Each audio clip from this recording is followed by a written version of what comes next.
তবে বলছে বাসুকি তাহলে বরফ পড়ে গেছে। পাহাড়ের বরফ দেখেই মনে হচ্ছে দূর থেকে ওরা বরফ দেখতে পাচ্ছে। জানি না কপালে কি হবে, তবে এবারই আমার বাসুকিতাল যাওয়ার শেষ সুযোগ।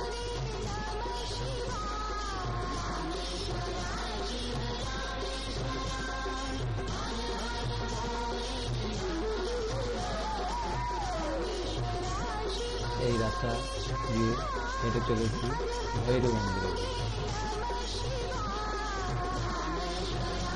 যখন কেদারখান সম্পূর্ণ বরফে ঢেকে যায়, কোনো ভক্ত কিংবা কোনো এখানকার স্থানীয় লোক এখানে থাকতে পারে না,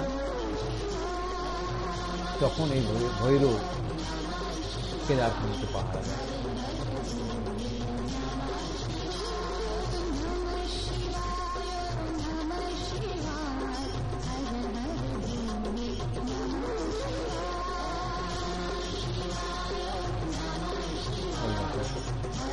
হেলিকপ্টার এসে পৌঁছেছে যাত্রী নিয়ে।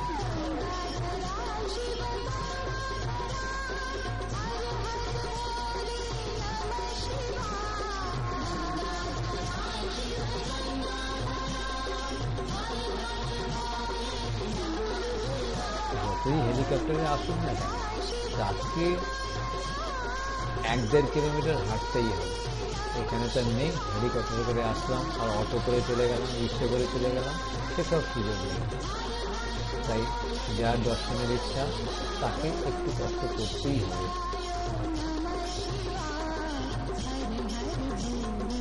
তবে দৃষ্টিনন্দন সে কথা বলা অপেক্ষা রাখেন, দেখতে সুন্দর লাগে, হেলিকপ্টারগুলো আসতে যাচ্ছে।